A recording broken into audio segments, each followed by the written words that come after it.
The day my daughter got married, the dowry had been clearly agreed upon. It was meant for her to take with her as her own savings. Yet, my husband secretly gave all of it to his widowed sister-in-law, who had been alone for years. Everyone at the wedding was stunned, but my husband remained calm as he said, "Emily lost her husband early, but gave birth to our family's eldest grandson.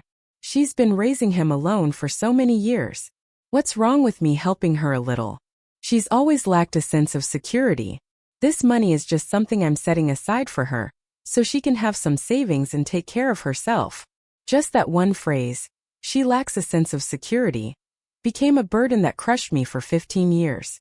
Every month, half of Ethan's salary went to support Emily and her son. All the household expenses somehow fell on my shoulders. The money for food, clothes, and bills, all of it came from me. The house, the car, every asset we owned was registered under Emily's name, because she said she couldn't stand living under someone else's roof and wanted to feel secure. Even the job I once had at the textile factory was taken from me, forced to hand it over to her younger brother, Ryan, just 3 days after I gave birth to my daughter. That muddy trap had imprisoned me for my entire life. And now they wanted to drag my daughter into it too. My whole body trembled with fury as I lunged toward my husband, Ethan. "No, Ethan.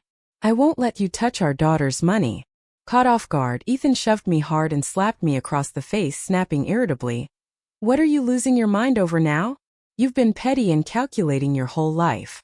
Aren't you tired of it?" In the chaos of our struggle, we both lost our balance and fell down the stairs. I died instantly. When I opened my eyes again, I was back on the very day I gave birth to my daughter. The humiliation of being slapped in public, the despair of watching my daughter's savings stolen, it all still clung tightly to my heart. The pain was so sharp it drained the color from my face.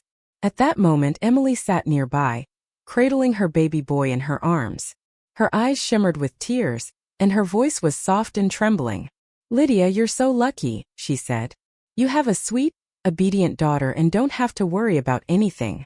But me, I've had such a hard life. My husband died so young. If it weren't for my son, I would have followed him long ago." As she spoke, her tears fell like pearls from a broken string, beautiful and pitiful on the surface, but her eyes betrayed a quiet, smug pride. She was proud that she had given birth to a son, while I had suffered through 3 days and nights of labor, only to give birth to a daughter.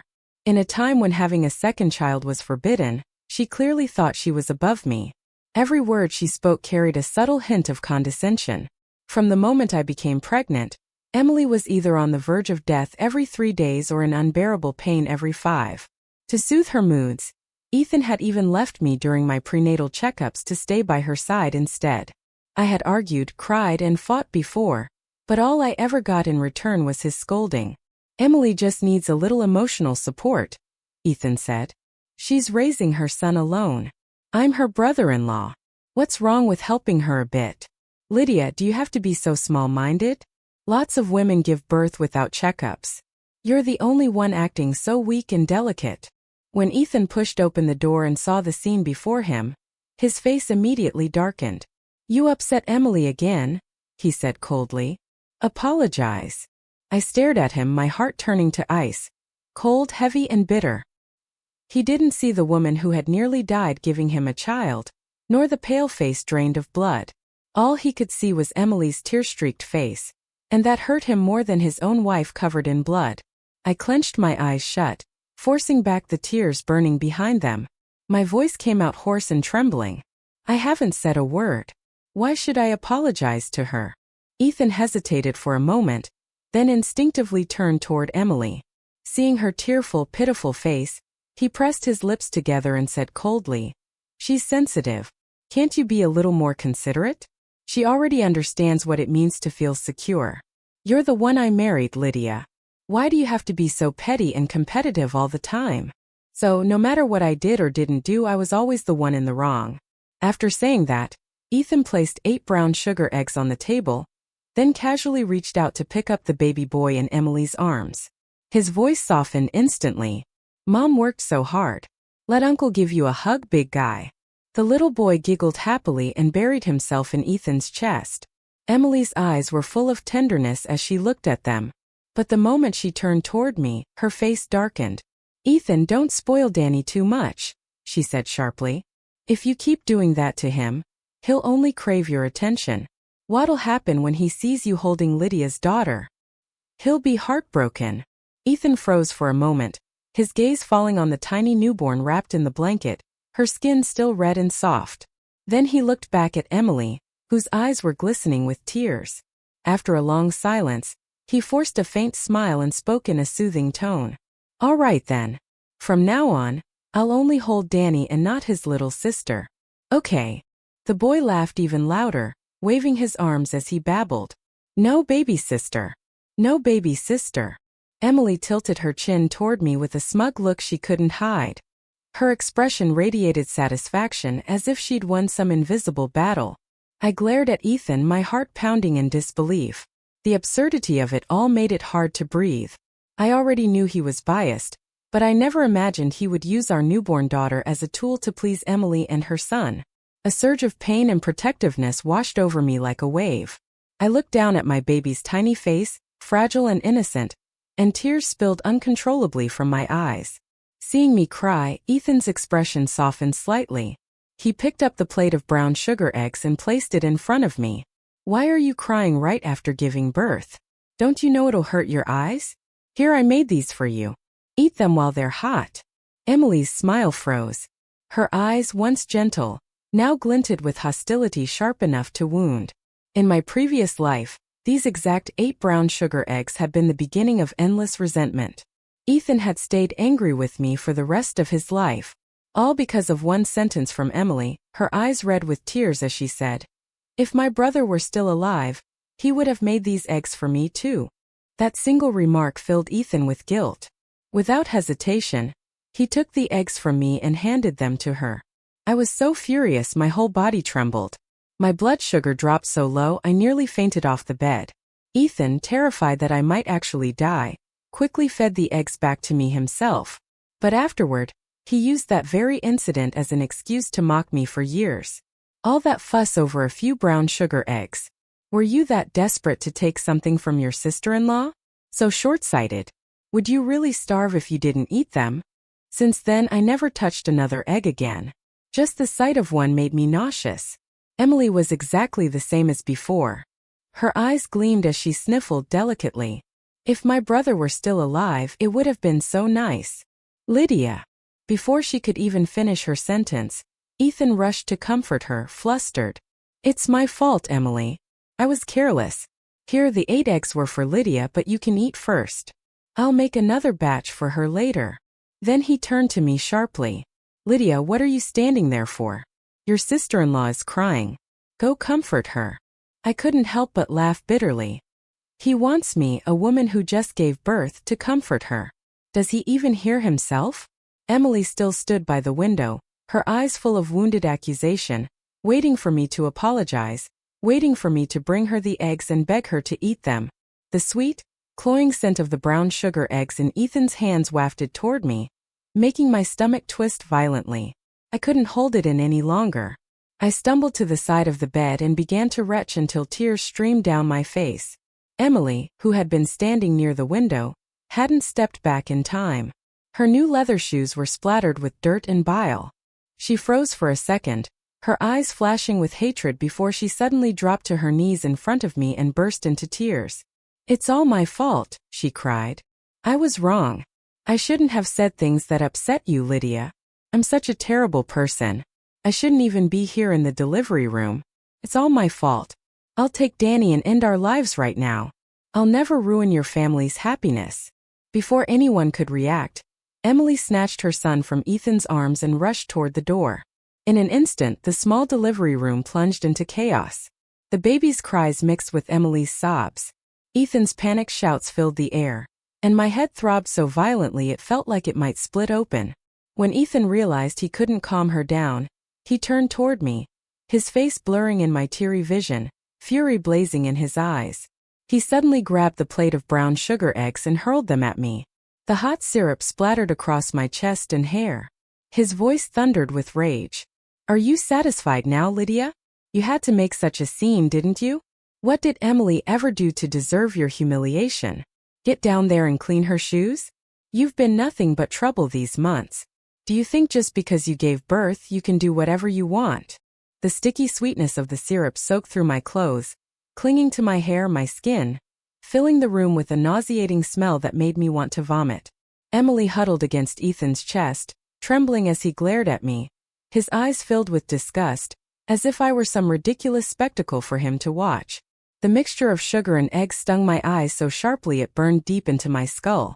Slowly I raised my hand, wiping the mess from my face, and asked quietly, "You value Emily that much, Ethan? Do you love her?" My voice cracked, my throat raw. "If you love her so much, then why did you marry me? Ethan, why did you marry me?" Ethan's face twisted with anger. His eyes bored into mine as he shouted, "Lydia, is your mind filled with nothing but filth? Emily's had a hard life, and now you're trying to drive her to her grave. I never knew you could be so cruel, so vicious, slandering another woman like this." My throat burned, and my voice came out scraped raw from the inside. "She's the one suffering. What about me, Ethan? I just gave birth. Do you think that's easy?" For a brief moment Ethan froze. A flicker of guilt crossed his eyes, but whatever sympathy he felt vanished just as quickly. His tone hardened. "Every woman goes through childbirth. Emily didn't even cry when she had Danny. This is the debt our family owes her. You married into this house, so you'll have to accept it." I looked at him, the man standing there defending another woman with such cold certainty, and I suddenly laughed. Tears mingled with laughter as I stared at him, feeling like I was looking at a stranger. "The debt the Harris family owes is to her, not me.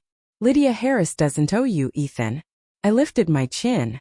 "And what if I don't accept it?" Ethan's expression darkened. His eyes turned cold, his voice low and threatening. "If you don't accept it, then we'll get a divorce." He stared down at me from above, daring me to refuse. At that time, for a woman who had just given birth, the word divorce was like a death sentence. He was gambling. Gambling that I wouldn't dare agree. Gambling that my love for our newborn daughter would keep me shackled to him. If I were still the old Lydia, I would have swallowed my pride, buried the pain, and endured everything in silence. But I had already died once. I had seen the truth. He had always been biased. His heart never once belonged to me. Seeing the same difference in his eyes now, I felt free. Fine. Then if Ethan Harris insisted on choosing Emily, the only thing I could do was save myself. I would no longer be the soil that nourished their happiness. I lifted my head, met his gaze steadily, and said firmly, "Fine, I agree to the divorce." Emily, still in Ethan's arms, suddenly lit up with excitement. Her hand tightened around the sleeve of his shirt, her eyes gleaming with triumph. Emily trembled with excitement, her face flushed, but Ethan just stared at me in shock, his lips pressed tightly together, speechless. Then in his arms, Emily suddenly whimpered in pain, her teary eyes clinging to him as she cried out softly, "Ethan, you're hurting me." Only then did Ethan realize that he was still gripping her tightly, as if afraid she might disappear. Startled, he quickly released her and turned toward me. For once, he actually spoke to explain himself. Emily got emotional. "I was just trying to stop her from doing something rash. Lydia, don't misunderstand. In my previous life, not once, not even when I was on my deathbed, had Ethan ever explained anything to me. Not when I was forced to give up my job at the textile factory to Emily's younger brother. Not when I became nothing more than a useless housewife living under his thumb, while Emily was praised as independent, strong, and generous. Ethan's constant psychological manipulation and condescension had worn me down over the years, eroding my dignity and extinguishing any hope I once had. I had learned to bow my head and silently endure the cold, violent words that had become our daily routine. But now I smiled faintly, my voice calm. "I'm not misunderstanding anything, Ethan. You said she lacks a sense of security, right? Then let's divorce. That way you can give her all the security she needs." Ethan's expression darkened, his tone laced with contempt. "I just hope you actually mean that, Lydia, and you're not pretending to be calm just to argue with me. You've just given birth, so I'll let this go for now. Take some time to reflect on yourself." He didn't spare me another glance. Picking up his nephew, he took Emily by the hand and left the room in long, hurried strides. But his quick, uneven steps betrayed his turmoil, like a man fleeing from his own guilt. The room that had been filled with chaos just moments before felt eerily silent. I didn't want to cry, but my tears still welled up uncontrollably. I gently stroked my daughter's tiny face, my throat tightening. "My little angel," I whispered hoarsely. "Even without your father, you and I will live well. We'll be just fine, won't we?" The newborn, unaware of anything, smiled faintly in her sleep. I held her closer and finally broke down, sobbing into her soft blanket. For the next 3 days in the hospital, Ethan never once came to see me or our daughter, not even a single glance. Thinking about everything he'd done in my previous life, I felt a cold, unshakable despair settle deep inside me. After crying until my eyes ached, I forced myself to stand. Cradling my baby, I made my way to the administrative office of the textile factory. The moment I appeared at the door, everyone there froze in shock and rushed to close the drafty windows. "Lydia, you just gave birth. How can you be out in the wind like this? Do you want to make yourself sick later?" one of the women exclaimed, pale and exhausted. I walked straight up to the factory manager, my voice trembling but determined. "Ma'am, may I please withdraw the job transfer form? And I need a certificate of divorce as well." The manager's face shifted subtly. She understood everything without me needing to explain. After all, for the past few days, Ethan had been swaggering around the factory with Emily by his side, proudly announcing that I wasn't fit to keep my job and that it should be given to her brother, Ryan. The transfer papers hadn't even been signed by me yet, and they were already pushing me out. Their arrogance had angered more than a few people, and the manager's expression was as cold as ice. "I told you before, Lydia, Ethan Harris isn't worth it. That family's a mess and you still threw yourself right into that pit. Regret it now, don't you?" I blinked rapidly, fighting to keep the tears from falling. "Yes, I regret it." The manager's voice softened slightly. She sighed, slid the unsigned transfer form back across the desk toward me and said, "Here, take it. But Lydia, you just gave birth. The work here is hard and demanding. I'm worried you won't be able to handle it." In my past life, it was that same workload, those long hours, the exhaustion that had pushed me to the brink of collapse. After giving birth, I had been half coerced, half coaxed by Ethan to transfer my job to Emily's younger brother, Ryan. I never imagined that later this would become the reason he called me useless, said I was leeching off him, that I couldn't earn a single cent, that I was worthless. He even told me I should be grateful to Emily for taking over my work, that I should thank her for helping to lighten my load. That day, I tore the thin transfer form in half and turned to the factory manager. "Ma'am," I said, my voice calm but firm, "I want to resign. Would I still qualify for any compensation?" I wasn't quitting just because of Ethan or Emily. I wanted to go out, start something of my own, and make enough money to give my daughter the life she deserved. The economy was growing, and the factory's performance was declining. Many workers' children had finished technical school and were returning for positions. The moment I gave up my spot, the factory replaced me immediately with one of them. "Emily, you might be able to live without this job. But can you live without someone else's pity?" Leaving the office, I carried the severance pay and the divorce certificate back to the Harris household. As soon as I opened the door, I saw Ethan sitting in the living room playing with little Danny. Emily sat beside him in a new dress, smiling sweetly, watching them like a doting wife. When she noticed me, the smile slowly faded from her face. "Lydia, you're out of the hospital already," she said softly, feigning politeness. "These past few days I wasn't feeling well. My time of the month, Ethan had to stay home to take care of me. I hope you're not upset. If you are, I'm sorry." Ethan's gaze dropped to my hands, and when he saw they were empty, a flicker of suspicion crossed his face. "Where's the baby?" he asked. I looked straight at Emily, who was trying and failing to hide the smugness in her eyes, and I replied coolly, "I am upset. So you should apologize." Emily froze, her face stiffening. She bit her lip and tugged lightly on Ethan's sleeve, her voice soft and pitiful. "Ethan." Hearing that, Ethan's expression darkened instantly. "Lydia Harris, you just got home and you're already causing trouble. Emily isn't feeling well. Can't you show her some compassion? You know she lacks a sense of security. Why do you always have to say things that hurt her?" "Compassion," I repeated with a bitter laugh. My voice was calm. Too calm. I looked at him as though he were a stranger. "Fine, I'll show her compassion. I'll even give her you. How about that?" Ethan's face went black. He stood abruptly, glaring at me. What the hell is that supposed to mean? I smiled faintly and swung the paper in my hand toward him. The corner of the divorce certificate brushed against his cheek. My tone was icy.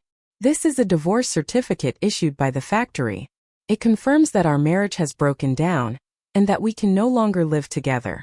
Ethan Harris, before the civil office closes for the day, let's go file the divorce. Ethan froze. His entire body went stiff. Slowly he bent down, picked up the paper that had fallen to the floor, and his fingers trembled as his eyes moved across the printed words. The marital relationship between Ethan Harris and Lydia Harris has irreparably deteriorated. He looked up at me sharply, his voice shaking. Are you insane, Lydia? When did I ever say I wanted a divorce? I laughed, my eyes filled with bitter mockery. You didn't say it? I thought leaving your newborn daughter and your wife in the hospital was proof enough. You already made your choice, Ethan. I'm just making it official. Ethan's face twisted with fury. He lunged forward, grabbing my wrist tightly. No, that's not what I meant.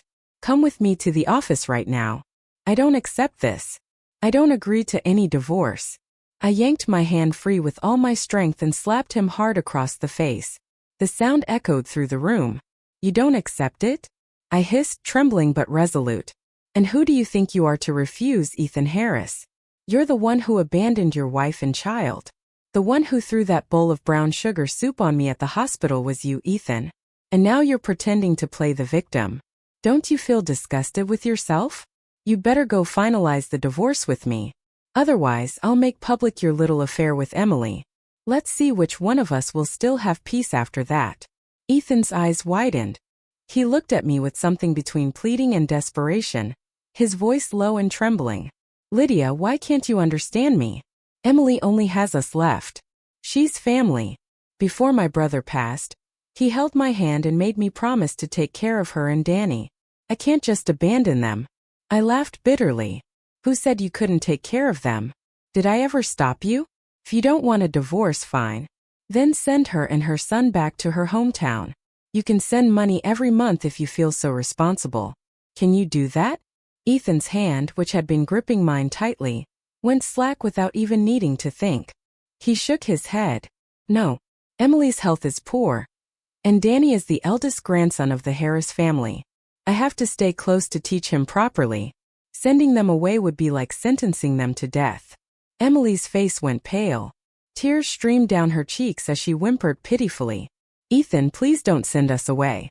I'm begging you. Danny and I only have you left. If we go back home, I won't survive. I looked at Ethan, his face full of anxiety for her, and a sharp sting rose in my chest. He worried so much about whether they'd survive. But had he ever stopped to think about how my daughter and I survived when he abandoned us in that hospital? Did it ever cross his mind how I'd live after he forced me to quit my job? I swallowed hard, lifted my hand, and slapped him across the face again. Divorce, I said coldly. We're getting a divorce right now. If not, then Emily can forget about keeping that job. Ethan froze, then stubbornly grabbed my wrist again, refusing to let go. His eyes were conflicted, somewhere between regret and confusion.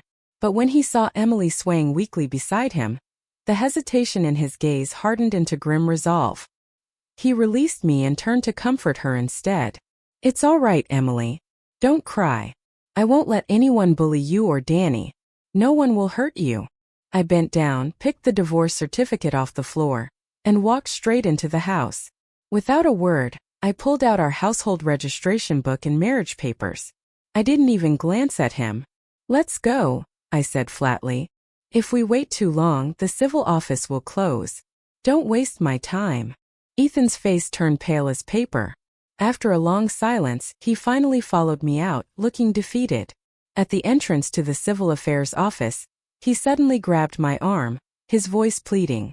Lydia, if you give that job back to Emily, I'll stop helping them. We can go home. Please, let's not get divorced. I turned to him, smiling coldly. So now I should be grateful to you, Ethan? You want both things at once, Emily and me. You really have no shame. Emily had been eyeing my position for ages. It only took her a day or two of pretending to be pitiful before Ethan promised to get her that job no matter what. But if that's what they wanted and I no longer did, then the power was mine to take back. Hearing my words, Ethan grew irritated, his voice rising. Haven't I supported you and the baby? Staying home to raise our daughter is easier than working. Why do you have to fight with me over everything? I met his gaze steadily. Then why does Emily have to have my job? Why can't you support her and let her stay home with her son? Wouldn't that be easier?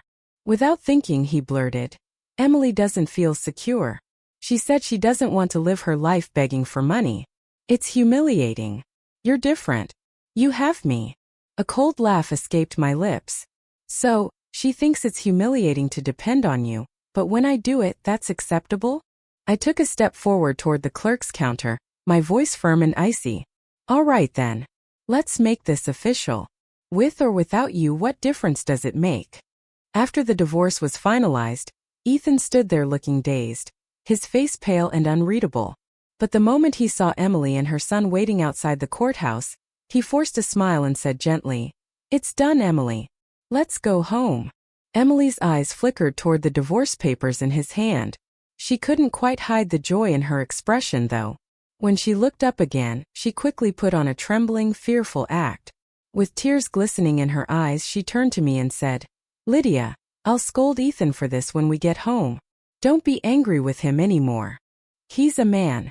He doesn't always understand things. I'll make him see reason for you." I almost laughed out loud. I just divorced him.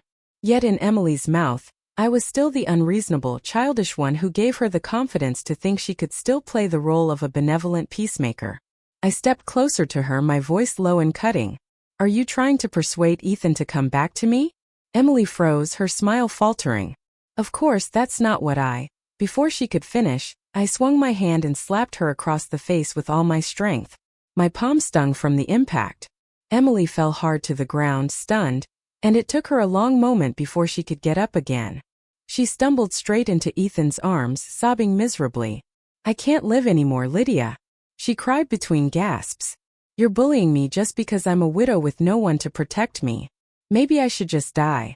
Then I won't be an eyesore to you anymore." I gave her a cold, amused look. "Then go ahead.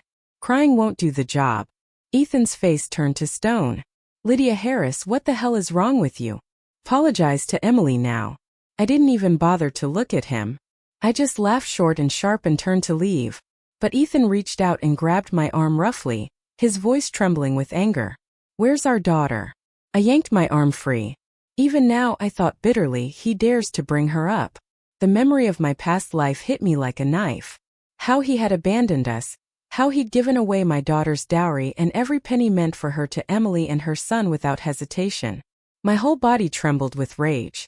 A man like Ethan Harris didn't deserve to be a father. I studied myself and said coldly, "My daughter's birth certificate has only one parent listed. Her mother. There's no father." Ethan's face went white, all color draining from it. I walked out of the civil office without another word and went straight to my parents' house to pick up my baby. A month later, when my parents learned that I planned to move south with my daughter to start a business, my mother's eyes were red and swollen from crying.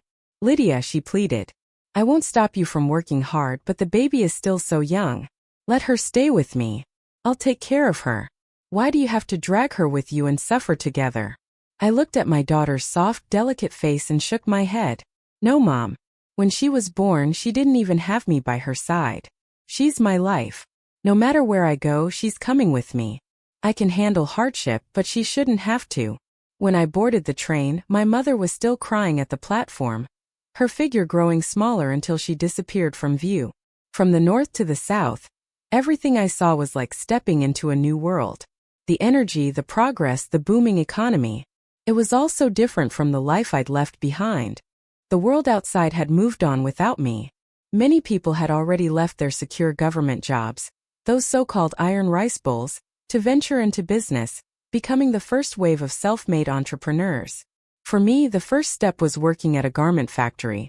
Thanks to my previous experience in the textile factory and the memories of my past life, I was always one step ahead of other small traders in choosing fabrics, styles, and designs. I kept my prices low, relying on a strategy of small profits and high volume. Gradually, I saved up a decent amount of capital. By my second year in the South, I was able to buy out the largest garment factory in the area. I began designing my own styles and building a personal brand. Those years I worked like a madwoman, sometimes sleeping at the factory for days, pushing myself through endless nights just to get my products onto the market. 3 years later, the once obedient and submissive Lydia Harris had become someone else entirely. I had become a well-known businesswoman, someone respected in the industry. I was no longer the woman who had once been scolded by Ethan Harris for living off him and not knowing how to earn money. I was no longer the mother who used to stand outside a store window, unable to step in and buy her daughter a simple dress. That afternoon, I was in my office reviewing a new clothing design when my assistant knocked gently on the door. "Miss Harris," she said softly, "there's someone downstairs who says he's a relative of yours. Would you like to meet him?" I set the sketch down, frowning slightly. A relative? My family was all in the north. Who could possibly be looking for me here? When I reached the lobby and saw Ethan sitting there, my expression immediately darkened. The moment he spotted me, he jumped to his feet, visibly nervous. "Lydia. Miss Harris," he stammered awkwardly. I looked at him coldly, my voice flat. "Ethan, there's nothing left for us to say. What do you want?" He forced a bitter smile, his tone full of strained humility. "If I hadn't seen your interview in the business magazine downstairs, I never would have guessed the owner of this clothing company was you, Lydia. I'm not here to talk about the past. I'm here because the textile factory has a batch of fabric looking for a distributor. I'm their sales representative now." I had always been grateful to Miss Jiang, the director of the textile factory. She was the one who had handled my divorce papers and severance pay years ago, without making things difficult for me. We'd kept in touch occasionally over the years. I'd write to her sometimes, updating her about my life and the progress of my business in the South. So when Ethan brought up the batch of fabric, I immediately realized what this was about. Miss Jiang had already discussed it with me ahead of time. There was no need for Ethan to come personally. It was obvious that she had deliberately arranged this meeting. She wanted him to see with his own eyes how well I was doing now. After all, over the years I had heard plenty about the conflicts between Ethan and Emily. Not long after I left, he had taken her to the factory, loudly declaring that I had given up my job for her and demanding that she be assigned to my old position. Unfortunately for them, Miss Jiang had presented the signed resignation form I'd left behind. When Ethan saw it, he completely lost control. He even went so far as to threaten the worker who replaced me, trying to force them out. In the end, both the factory and the local committee issued formal warnings, and he lost the small stipend that had once been mine. Emily, who had long been used to spending freely, immediately began to unravel. She'd scold him for not earning enough, take every penny he made, and nag him day and night. She even forced him to work extra hours after his regular shift. "I can't sleep when there's no money in the house," she would cry. Ethan, if my brother were still alive, he'd never let Danny and me suffer like this. All for her so-called sense of security. Reading Miss Jiang's letters about it all, I couldn't help but laugh. Ethan truly got what he deserved. Now, years later, he was nothing but a weary salesman wandering from city to scrape by, while I was the one he had to come begging to. He looked at me, a strange, wistful smile tugging at his lips. "Lydia, have you been doing well all these years?" I regarded him as if he were some stranger off the street, then smiled faintly. "As you can see," I said coolly, "I'm doing very well, Ethan. If I'd known how big and beautiful the world outside was, I would never have wasted so many years putting up with you." Ethan lowered his head. It took him a long time before he finally spoke again. His voice. "What happened back then? It was my fault, but I hope you won't make things hard for me because of it." "Please," I nodded lightly. "If you hadn't shown up here, I wouldn't have bothered with you at all. But since you did, let's talk business. I'll cut the price on that fabric shipment by 2%. The factory's profit margin isn't unreasonable, is it?"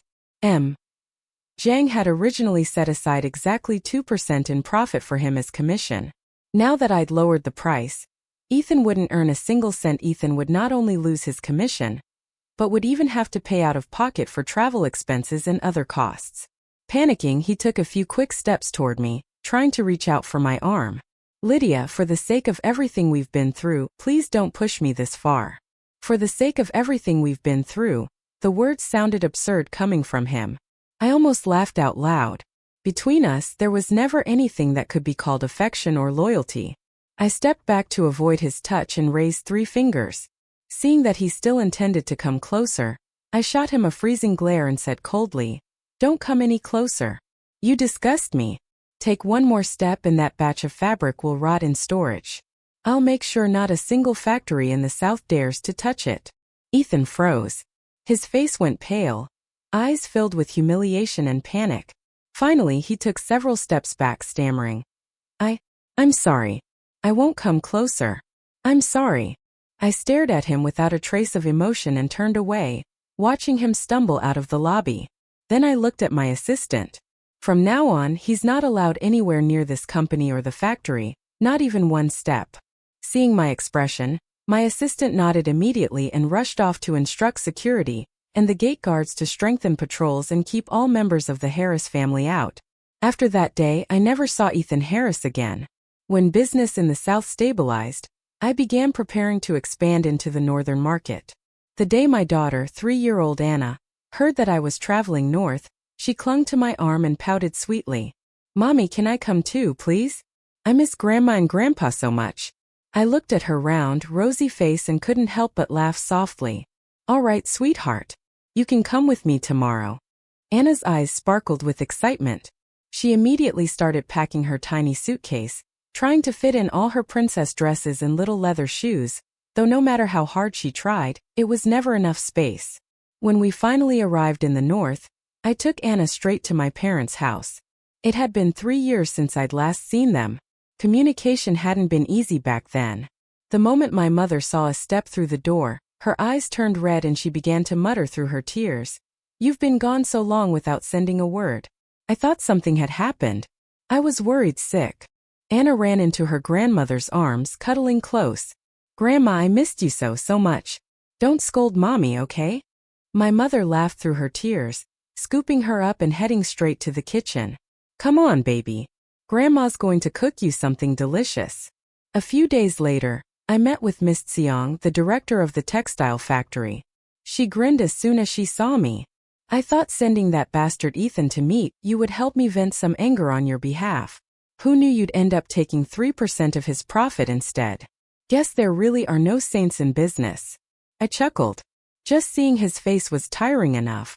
And besides, didn't you already get that profit back from him anyway? Miss Jiang leaned closer, lowering her voice with a mischievous glint in her eyes. "Oh, haven't you heard?" Emily ran away. "What?" I blurted out, startled. She sighed dramatically. "These past few years haven't been good for the factory. Salaries kept getting smaller, and eventually we started paying workers with fabric. Ethan switched to sales, but the money he made wasn't enough for Emily's spending habits, especially with a child to raise. They were living in poverty, barely getting by. Emily couldn't stand it. She sold the Harris family's house, took all the money and ran off. Now Ethan's living with that poor boy in a tiny rented room in the scrapyard district. Every day is miserable for them." She shook her head with a smirk. "He's the laughingstock of that entire town now. He gave up everything for his sister-in-law and her son only to end up broke. No home, no money, no family." Before I left, Ms. Jiang added, "If he ever comes to find you again, don't go soft on him. Don't you dare forgive that man." I smiled faintly and shook my head. Forgive him? I'd rather see him dead. When I drove back home from her office, the sun was already setting. As I turned into my street, I saw someone kneeling on the ground from a distance. When he heard the sound of my car, Ethan Harris lifted his head and looked straight at me. The moment he lifted his head and whispered, "Lydia," tears immediately streamed down his face. Just hearing my name from his mouth sent a chill running through my entire body. That voice, that expression, it was exactly the same as the selfish, cruel man from my previous life. The one who had drained every last drop of life from me, and from little Anna. Ethan dropped to his knees and crawled toward me, his voice trembling. "Why did you ask for a divorce? Why did you turn against Emily? Why did you drive her away from home?" His tone rose, desperate and indignant. "Lydia Harris, haven't I treated you well enough? I stared at him coldly, my body freezing with disgust. Then in the next instant he lunged at me. A glint of steel flashed in his hand, a knife sharp and gleaming under the light. His bloodshot eyes widened as he screamed like a madman. "I'll kill you. Everything you have will be mine. The daughter is mine. The factory is mine. Lydia Harris, you're going to die." My mind went blank. My body locked up completely. I couldn't move, couldn't even breathe. Just as the knife was about to reach me, someone burst out of a nearby car and delivered a powerful kick, sending Ethan sprawling to the ground. The man pinned him down in an instant, wrenching the weapon from his grip and restraining him effortlessly. The man wore a police uniform. His voice was calm but firm as he turned to me. "Ma'am, are you all right?" The sound of his voice pulled me back to reality. My legs gave out and I sank weakly to the ground, tears streaming down my face. My voice came out, "I'm okay. I'm fine." Ethan Harris was arrested on the spot for attempted murder by Officer Ryan Jiang, who happened to be back in town visiting family. Ethan was soon transferred to a labor camp while his nephew, with no one left to care for him, was sent to an orphanage. After the incident, I quickly wrapped up all my remaining business in the north and brought my parents and Anna back to settle permanently in the south. Over time, as I worked with Officer Jiang on several community safety programs, we began to grow closer. Eventually, we fell in love. I heard the final piece of news about Ethan on my wedding day. Miss Tsong, the old factory director, was the one who told me. After Ethan got out of the labor camp, she said he took his nephew and went everywhere looking for Emily, but she had remarried and moved away. When he finally found her, she refused to take the child back. She told him, "You promised my brother you'd take care of me and my son forever. I don't need you to anymore, but that boy carries the Harris bloodline. If you won't accept him, I'll throw him into the river myself. Don't pretend to be righteous, Ethan. You're pathetic." In a fit of rage, Ethan lost control and stabbed her. One fatal blow. 3 months later, he was sentenced to death.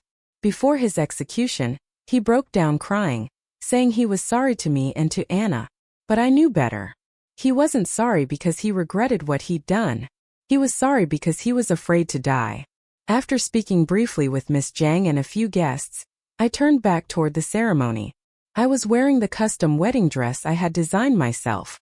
As I walked toward Ryan step by step, Anna stood nearby like a little angel, dressed in a tiny princess gown, her voice sweet and pure. "Mommy, you have to be happy, okay?" I smiled softly, eyes glistening. "Thank you, sweetheart," I said gently. "You have to be happy too."